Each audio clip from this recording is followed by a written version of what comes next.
حدیث میں آتا ہے نبی علیہ الصلوۃ والسلام نے ایک مرتبہ ارشاد فرمایا کہ تم میں سے کوئی ایسا نہیں کہ روزانہ احد پہاڑ کے برابر عمل کر لیا کرے۔ تو صحابہ نے عرض کیا یا رسول اللہ، اس کی کون طاقت رکھتا ہے کہ اتنے بڑے پہاڑ کے برابر عمل کرے؟ تو نبی علیہ الصلوۃ والسلام نے ارشاد فرمایا ہر شخص طاقت رکھتا ہے۔ صحابہ نے عرض کیا اس کی کیا صورت ہے؟ تو ارشاد فرمایا سبحان اللہ کا ثواب احد سے زیادہ ہے، لا الہ الا اللہ کا ثواب احد سے زیادہ ہے، الحمدللہ کا ثواب احد سے زیادہ ہے، اللہ اکبر کا ثواب احد سے زیادہ ہے۔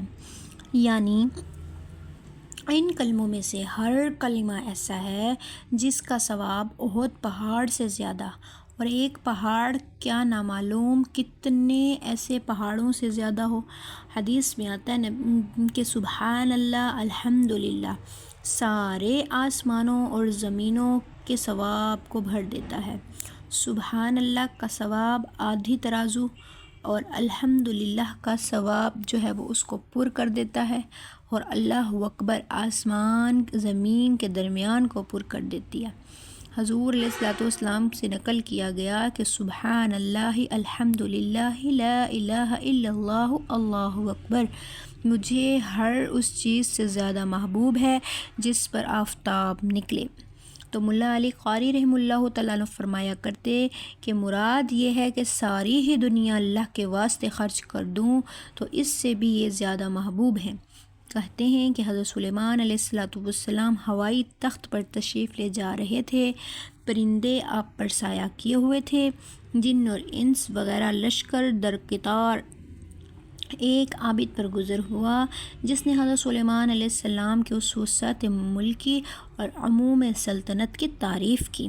تو آپ نے ارشاد فرمایا کہ مومن کے اعمال نامہ میں ایک تسبیح سلیمان بن داؤد علیہ السلام کے سارے ملک سے اچھی ہے،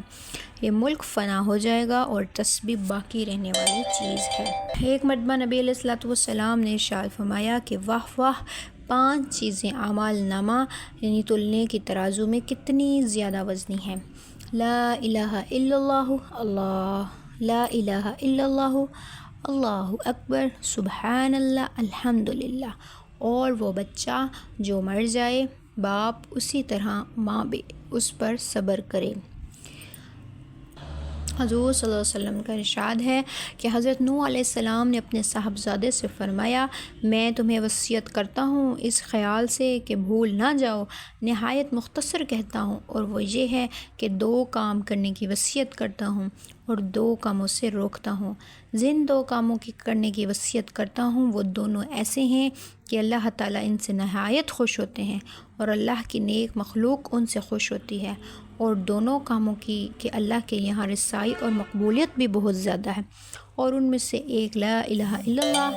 اگر تمام آسمان اور زمین ایک حلقہ ہو جائیں تو بھی یہ پاک کلمہ ان کو توڑ کر آسمان پر جائے بغیر نہ رہے، اور اگر تمام آسمان اور زمین کو ایک پلڑے میں رکھ دیا جائے اور دوسرے میں یہ پاک کلمہ، تب بھی وہ پلڑا جھک جائے گا، اور دوسرا جو ہے وہ کام جو کرنا ہے وہ ہے سبحان اللہ و بحمدہ کا پڑھنا۔ یہ کلمہ ساری مخلوق کی عبادت ہے، اسی کی برکت ہے، ساری مخلوق کو روزی دی جاتی ہے۔ کوئی بھی چیز مخلوق میں ایسی نہیں جو اللہ کی تسبیح نہ کرتی ہو، مگر تم لوگ ان کا کلام سمجھتے نہیں ہو، اور جن 2 چیزوں سے منع کرتا ہوں وہ شرک ہے اور تکبر ہے کہ ان دونوں کی وجہ سے اللہ سے حجاب ہو جاتا ہے اور اللہ کی نیک مخلوق سے حجاب ہو جاتا ہے۔